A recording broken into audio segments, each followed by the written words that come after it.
আপনি যদি পুরুষ হন এবং এই 7টি লক্ষণের মধ্যে 3টিও আপনার সাথে মিলে যায়, তাহলে আজকের এই ভিডিওটা আপনার জন্যই। আমার চেম্বারে প্রতিদিন এমন অনেক পুরুষ রোগী আসেন যারা নিজেও জানে না যে তাদের শরীরে টেস্টোস্টেরনের মাত্রা কমে গেছে।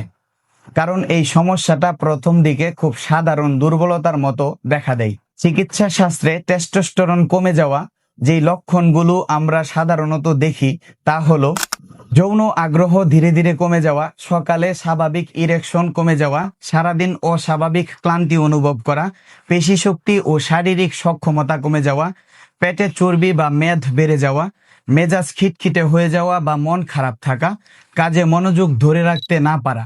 এখন কথা হলো, এই লক্ষণগুলো থাকলেই যে টেস্টোস্টেরন কমে গেছে তা নিশ্চিতভাবে কিন্তু বলা যায় না, কেননা এই একই উপসর্গ ডায়াবেটিস, থাইরয়েড সমস্যা বা দীর্ঘমেয়াদী মানসিক চাপ থেকেও হতে পারে।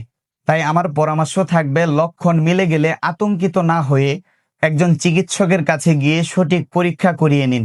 সমস্যা ধরা পড়লে তার সঠিক চিকিৎসাও আছে। এই ধরনের স্বাস্থ্য বিষয়ক সঠিক তথ্য প্রতিনিয়ত পেতে চাইলে এখনই ফলো করুন। ধন্যবাদ।